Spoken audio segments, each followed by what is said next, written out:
Voilà, la province de Lualaba, quelle politique mise en place pour son développement. Monsieur Mardoché, bienvenue.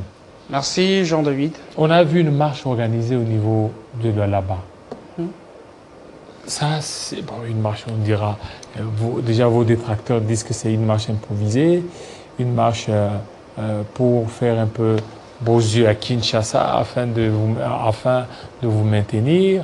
Est-ce que c'est opportun pendant ce temps, au niveau de là-bas, organiser une marche? Je pense les gens ont mal compris le mouvement qui s'est déroulé au Lualaba. D'abord, je profite de ce plateau pour saluer tout le Lualabès ou Lualabès pour cette expression démocratique de soutien à son Excellence, Monsieur le Président de la République, Félix Tshisekedi Tshilombo, et au Premier ministre Jean-Michel Sama Lukonde, ainsi qu'au nouveau bureau de la CENI. Je pense, les gens ont mal compris. C'était un mouvement spontané. Vous comprenez? La population... C'était spontané ou bien c'était bien préparé en avance? Mais bien préparé et comment? vous auriez donné l'argent à certains partis politiques pour mobiliser autant. N'eût été l'argent, vous alliez récolter les fiascos. Vous savez, ce comportement appartient au passé. Vous savez qu'il y a des gens qui se sont comportés comme ça à un certain moment. Aujourd'hui, c'est la légitimité. Vous savez qu'un pouvoir doit être soutenu par ces trois attributs. Et puis, ce sont ces trois attributs cumulatifs. Nous avons la légitimité sociopolitique, qui est d'abord l'assiette du pouvoir. La population a compris la vision de Félix Tshisekedi à travers son Excellence Madame Fifi Masuka Saini, à travers multiples actions qui sont posées et des actions à impact visible qui répondent aux besoins de la population. Et plusieurs fois, la population a cherché comment il pouvait exprimer, n'est-ce pas, son encouragement ou son soutien à son Excellence Monsieur le Président de la République et à toutes les institutions. C'est dans ce sens que les gens se sont mobilisés à partir de 5 heures du matin pour venir toquer le gouverneur de province chez elle à la maison, la réveiller, la demandant de marcher à pied de la maison jusqu'à une véritable mise en scène, déjà. Pas une véritable mise en scène, vous avez une mise en scène des gens qui sont là. Mais moi, je vis la population sortir. Vous n'avez rien donné à cette population? Rien donné, on ne donne rien du tout. Même pas 100 francs. Écoute, vous savez, la province du Lualaba avait besoin d'avoir une personne intègre.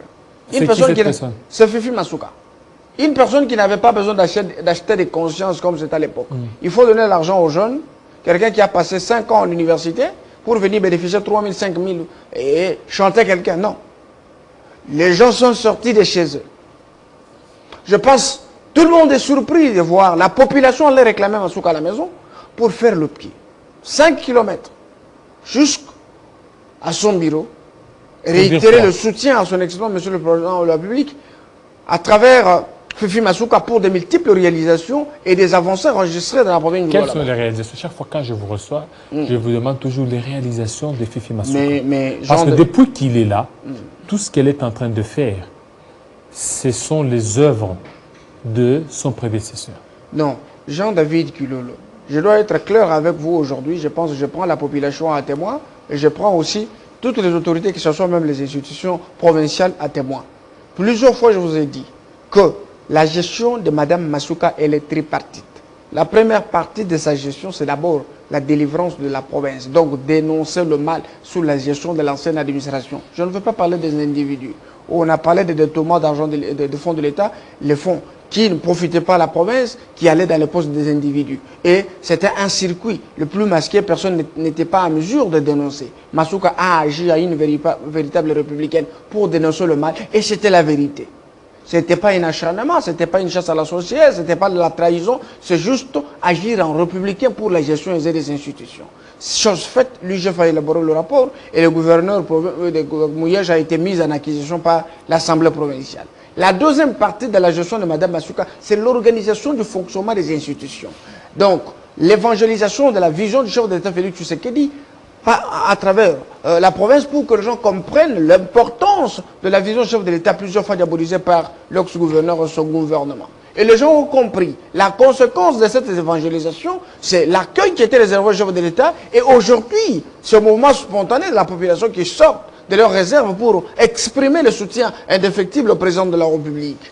Alors, si nous allons maintenant sur le plan réalisation, action ou réalisation à impact visible. Écoutez, non, vous allez arriver à action et réalisation. À Kinshasa, il y a une marche organisée par le Bloc patriotique, chose qui n'a pas été faite au niveau de Kolwezi. Au Kolwezi, vous avez juste préféré à ce qu'il y ait une marche pour soutenir Fifi Masuka. Ce que tu dis et ce que moi je dis, c'est le jour et la nuit. Je dis Madame Masuka n'a pas organisé la marche. Aucun membre du gouvernement n'a pas organisé la marche. Aucun membre de l'Union sacrée n'a organisé la marche. Alors, qui a organisé cette marche-là? Non, non. Qui a organisé? Ce n'est pas une marche. Moi, je vous dis que c'est un mouvement spontané. Spontané. Les gens se sont réunis pour dire... Alors, on connaît ici chez nous, en RDC, quelle est cette population spontanément qui peut se soulever comme ça? Bon, il y a des sans images. qu'il y ait derrière elle une force... Bon, je ne sais pas, si vous voulez m'appeler à appeler rouge-blanc. Mais moi, je vous ai dit que c'est un mouvement spontané. Les gens sont sortis de leur maison pour venir juste les gens à la eux-mêmes. Essayez de comprendre. Ils sont partis jusqu'à la résidence du gouverneur intérimaire du Doualaba, Fifi Masuka. Ils ont crié, ils ont chanté. Elle est sortie à pied. On l'a exigé en présence de tout le monde par la population. Excellence, nous voulons vous accompagner jusqu'à votre bureau. Vous allez mettre de côté votre véhicule. Nous voulons ensemble avec vous marcher pour exprimer notre joie, notre attachement à la vision du chef d'État Félix Tshisekedi, notre attachement au Premier ministre Jean-Michel Samalukonde ainsi qu'au nouveau bureau de la CENI. Ce n'est pas Masuka qui a instruit à la population de venir dire alors, ça. vous voulez faire, alors, on va parler de la marche. du Lualaba comme une province où il n'y a qu'une seule tendance, la tendance de l'Union sacrée. Non, non, alors, ce n'est pas une seule tendance. Alors la MOCA existe. Il y a la MOCA existe. Il y a le bloc patriotique qui est là. Oui, le bloc patriotique, comme vous les appelez, ils existent. Mais comme ils sont faibles. Ils sont faibles comment? Mais ils sont faibles. Ils ne savent pas agir. Mais ils sont tout le temps étouffés là-bas. Étouffés par qui? D'abord, ça c'est une autre théorie que tu veux et lorsqu'ils sont étouffés, vous préfériez à ce que Fifi Masuka, la gouverneure Haï, puisse organiser sa marche, alors qu'il y a d'autres qui voulaient s'organiser des marches qui n'ont pas reçu des faveurs. Non, Jean-David, cela n'existe pas au Lualaba. Peut-être dans d'autres provinces, oui. Mais au Lualaba, cela n'a jamais existé. Fifi Masuka laisse tout le monde exercer ce droit en toute quiétude. Vous comprenez? Il n'a jamais eu des arrestations, il n'a jamais eu des enlèvements, ni des intimidations. Donc lorsque je vous parle, je sais que même ceux qui ont insulté Excellence Masuka sur place, n'est-ce pas? Ils sont là-bas? Ils sont là, ils fonctionnent. Je connais même il n'y a pas de journalistes qui ont été licenciés. Ça n'existe pas. Parce qu'ils auraient tenu des propos... Non, c'est à l'époque de Mouillé où cela était possible. Non, même à cette époque, nous avions reçu des journalistes qui sont venus de là-bas, qui ont été licenciés par le patron. Non, licenciés où? Au sein des institutions de l'État. Ils ont été licenciés là où ils travaillaient. Non. Ils ont été licenciés avant. Non, mais non. Non, je vous dis qu'ils ont été licenciés avant même qu'ils Nous les avons reçus. Il vous trompe. Plus de 2 semaines. Les soi-disant journalistes là qui se présentent... Les journalistes d'investigation. Non. Ils ont mené des investigations sur Fifi Masuka, des investigations sur des fraudes et maintenant, par rapport à ça, tellement que ça a pris de l'ampleur. Et puis, il y a eu des pressions. Ils ont été licenciés. Laisse-moi vous dire une chose. Vous savez, plusieurs fois, nous avons défilé ici, à la télé 50, pour dire la vérité à la population. Autrefois, ça nous a même amené d'apporter les preuves. C'est pour vous dire que le niveau de la campagne de diabolisation portée contre Masuka a pris un niveau de paroxysme. Je connais des amis qui sont venus toquer à la porte de Masuka pour être journalistes au sein de la cellule de communication. Et moi, je ne suis pas membre du gouvernement. Mais je vous dis, ils n'ont jamais été reçus. Et plusieurs fois, les mécontentements de toquer et qu'on n'ait pas servi, n'est-ce pas? C'est pour aller coaliser ensemble avec ceux qui veulent devenir des gouverneurs demain. Et puis, la conséquence, c'est quoi? Il faut faire la campagne de diabolisation contre Masuka, il faut la noircir pour présenter une autre personne qui peut devenir gouverneur. Mais devenir un gouverneur pour les autres, c'est un droit le plus légitime. On ne peut pas refuser à quelqu'un de devenir gouverneur de province. Vous comprenez? Mais devenir un gouverneur de province, il ne faut pas utiliser le mensonge et porter des casquettes mensongères à Kinshasa parce qu'on ne vous connaît pas, tromper aux journalistes que nous sommes journalistes d'investigation. Ça, c'est un pur péché qu'on peut commettre. Vous comprenez? Moi, je viens ici sous la casquette du coordonnateur national de la nouvelle génération. Je ne suis pas masochiste ni mouyégiste. Vous comprenez? Je suis un leader d'opinion indépendant et ma structure est mieux représentée partout en République. Et c'est mon travail, je le fais comme ça. Je ne le fais pas seulement pour le Lualaba. J'ai dénoncé sur les Kasaï, j'ai dénoncé sur les Sankourou. C'est pour vous dire que lorsque nous sommes ici, c'est pour donner la vérité à notre population. Masuka n'est pas n'importe quel leader. Masuka, c'est une femme capable, une femme très intelligente qui vient aujourd'hui pour répondre aux besoins de la population. Chose faite lorsque tu m'as posé la question, Jean-David. Je vous ai dit qu'il y a de multiples réalisations sur le plan des infrastructures. Vous comprenez? Et je vous dis, dans le chef de beaucoup des autorités qui représentent les chefs de l'État en province, ils sont le moindre. enlever la province à 4,9% jusqu'à 41%. Il n'y a pas de, et on a mis l'accent. Non, non, ça n'existe pas. Ceux qui ont moi, je avec voudrais parler de la chasse à la sorcière. Ils ne sont pas inquiétés. Non, non. Parler de la chasse à la sorcière, je pense que je pourrais au moins perdre le temps sur ce beau plateau Télé 50 pour parler des gens sur la maximisation des recettes. La Comiba 4 qui est diabolisée, c'est l'unique coopérative minière qui fait la fierté dans la province du Lualaba et devient une coopérative exemplaire avec 10 millions dans 3 mois. Or, les autres coopératives qui ont existé depuis longtemps, ils n'ont pas réalisé ce score. Aujourd'hui, le comportement de son Excellence Madame Fifi Masuka, lorsqu'elle a mis l'accent sur l'artisanat minier, on a revu à la hausse le budget de la province, vous comprenez? On a amélioré les conditions des agents du gouvernorat. Aujourd'hui, sur toutes les rangs publics, moi je n'ai pas vu une province où un jardinier touche 1000 $. Je n'ai pas vu ça. Je n'ai pas vu une province où un jardinier roule carrosse. Un jardinier touche 1000 $. Mais oui, c'est la vérité. Lorsque nous vous disons, c'est pour vous dire que Masuka, c'est le jardinier de la gouverneure ou un jardinier du gouvernorat. 1000 $. Mais je vous dis. Ceux qui sont en train de nous suivre au niveau. C'est la vérité. Et j'aimerais que vous me confirmiez. C'est la vérité. Si réellement un jardinier peut toucher 1000 $. Mais oui. Donc là, c'est le paradis. Autre chose. Je suis en train d'aboutir. La province du Lualaba, il y a des quartiers qui étaient mis dans des oubliettes. Je prends le quartier Kassoulou, où c'était sale. Vous comprenez, l'environnement n'était même pas hostile. L'environnement, excusez-moi, était hostile à la vie de la population. Aujourd'hui, Masuka s'est mis à ouvrir des avenues qui sont en train d'être asphaltées. On a urbanisé la ville. Aujourd'hui, avec le projet de la pendule solaire qui est en train d'être diabolisé ici, les photovoltaïques nouvelle génération, vous comprenez, à 5 000 $. D'abord, la province du Lualaba, c'est la seule province qui a la pendule solaire à moins cher. Vous connaissez Kinshasa. L'unique poteau ici sur 24, c'est 10 000 $. Je connais même celui qui a signé le marché avec le gouvernement provincial de Kinshasa. Vous comprenez? Alors aujourd'hui, le marché qui était même déjà préfinancé par Congo Investissement. Et Masuka les a coincés pour dire à 12 300 $, j'annule le marché, comme vous avez déjà fait avec Mouyej. Soit vous abandonnez, soit vous continuez à 5 000 $. C'est ainsi que Congo Investissement reviendra sur ce contrat avec Masuka pour réduire ça à 5 000. Les gens ne connaissent pas de vérité. Et la pendule solaire là va faire du Lualaba la première province dont le territoire est électrifié. Le deuxième élément, toujours dans le secteur minier, le pont bascule qui a servi à des individus. 4 ans. Comme au Prince et M. Goden. Ils ont pris l'argent, ils ont mis dans leur poche pendant 4 ans, sous la bénédiction du ministre provincial de Mines. Aujourd'hui, le pont bascule est récupéré par Masuka et on a mis en place une nouvelle commission de traçabilité, dont elle-même est présidente. Dans moins de 2 mois, nous enregistrons des milliards et des milliards de dollars. Pour la première fois, une gestion drastique où nous avons, n'est-ce pas, les noms des débits, nous avons la traçabilité, nous avons même des comptes bancaires dans lesquels l'argent de l'État est versé. Vous comprenez? Alors, nous allons encore dans notre domaine parce que les gens ignorent. Ils veulent toujours accuser Masuka de ceci et de cela. Ce n'est pas parce que Masuka est silencieuse qu'on peut l'accuser de tout et de rien. Masuka, c'est une femme qui délivre le Lualaba. Et nous le disons, nous assumons. Délivre le Lualaba. Bien sûr. De la mégestion, du détournement. La province est à l'agonie, mon frère. À l'agonie. À l'agonie. À l'agonie, mais il y a beaucoup d'officiels qui descendent là au niveau de là-bas. Bon, vous savez une chose. Ils vont là-bas. Vous savez une chose. Hein? Vous comprenez? Et ça c'est tout le monde ici à Kinshasa, Lualaba.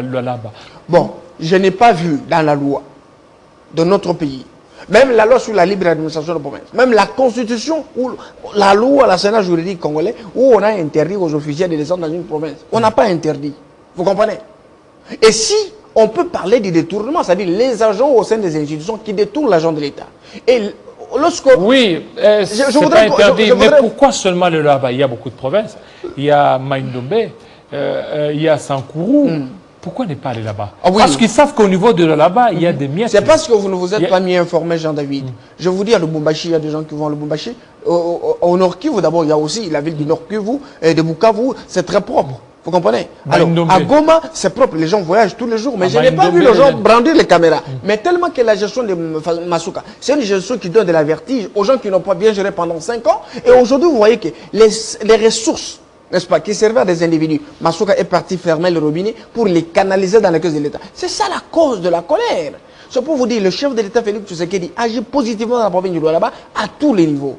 La RN1, la RN39, n'est-ce pas, le 34 avenue, financé sous fonds propres de la province. Vous comprenez? Aujourd'hui, Masuka n'a pas recouru aux emprunts qui sont les ressources temporelles. Masuka se penche sur les recettes de la province. Vous comprenez? Parce que le gouverneur est parti, il a 109 millions de $. Selon ce Masuka est en train de payer les dettes. Vous comprenez? Cameroun ici a menti. La route du Lolo. Les travaux étaient suspendus. Mais Fifi Masuka est en train de payer les dettes qu'on a laissées. Les dettes où les gens sont logés, venus de nulle part. Pas même les officiels. Vous comprenez? Et les dettes des hôteliers. Vous avez vu que Masuka a réuni tous les hôteliers du Lualaba pour leur promettre la paix, que je vais résoudre votre problème. Je vais payer les dettes de la province. Vous comprenez? On a gaspillé l'argent ici avec le projet Morikita. 26 millions de dollars, la province n'a gagné que 110 000 dollars. Vous comprenez? Donc il y a beaucoup de choses que Masuka a faites qui fait aujourd'hui la femme la plus forte. Et aujourd'hui, le Lualaba, c'est la première province sur le gouvernement de son excellence Jean-Michel Sama Lukonde peut avoir les sourires par rapport à la maximisation des recettes. La province, la première province qui œuvre pour le compte du gouvernement, du peuple, c'est la province du Lualaba avec Masuka à la tête. C'est pour vous dire, sous l'intérim, si quelqu'un réalise le miracle et peut avoir la possibilité d'avoir la plénitude du pouvoir, c'est-à-dire que le chef de l'État aura un bilan très positif à présenter au peuple en 2023. Parce qu'on ne peut pas laisser la bonne volonté partir. Le Lualaba avait besoin d'avoir une personne intègre, pleine de qualités et de valeurs cardinales. Cette fois-ci, vous demandez le plein pouvoir parce que jusque-là, parmi les 14 provinces où il y aura organisation des élections, il n'y a pas le Lualaba. Bon, ce n'est pas demandé. Automatiquement, ça doit se faire comme ça. Lorsque le gouverneur est mis en accusation. Mais jusque-là, c'est que le plein pouvoir ne vous sera pas. Je voudrais expliquer une chose. Parce que vous êtes dans l'intérim et l'intérim, c'est un pouvoir un peu limité. Oui, je voudrais expliquer une chose. Lorsqu'on porte, il y a des accusations contre le gouverneur Mouyej, l'enquête est faite, nous sommes dans une phase préjuridictionnelle. Lorsqu'on a clôturé l'enquête, on a demandé au gouverneur de venir présenter ce moyen de défense ou les pièces justificatives de dépenses opérées pendant sa gestion, qui construisaient le détournement de fonds. Et ça fait 5 mois que le gouverneur n'est pas parti présenter ce moyen de défense avec son équipe gouvernementale. Vous comprenez? Alors l'IGF était dans l'obligation de prendre le rapport, le soumettre à qui de droit, au parquet, près la Cour de cassation, à la présidence, au gouvernement provincial, pour demander à l'Assemblée provinciale, conformément à l'article 68 de la loi sur la libre administration de la province, de faire une mise en accusation du gouverneur, les livrer à la justice pour qu'il justifie l'argent détourné. Parce que jusqu'alors, le gouverneur Mouyej juge de la présomption d'innocence qui est même plus forte que la présomption de condamnation. Chose faite, dans la procédure de la mise en accusation, on n'a pas, nulle part, on a prévu, n'est-ce pas, le droit de la défense, ou le droit où le gouverneur peut aller se défendre devant les élus pendant la procédure de mise en accusation. Ça n'existe pas. Il doit préparer ses moyens de la défense dans la phase préjuridictionnelle devant les juridictions pour présenter ses moyens de défense. Vous comprenez? Alors, pour que l'intérim du gouverneur Fifi Masuka, gouverneur intérimaire, soit confirmé, la Cour constitutionnelle doit prendre acte de la mise en accusation pour ouvrir la porte au Télégam au niveau de la province du Lualaba. Donc je pense que ce n'est pas quelque chose que vous parlez de la Cour constitutionnelle. La Cour constitutionnelle s'est prononcée, s'est déclarée incompétente dans l'affaire de Matata. Non, là, vous risquez de beaucoup attendre parce que l'état de droit est en train de... Non, mais l'état de droit, c'est pour les justes. Vous connaissez ce que ça signifie. Merci beaucoup. Monsieur Mardoché, ça n'est fini, fidèles téléspectateurs. Restez branchés sur Télé 50. À très bientôt.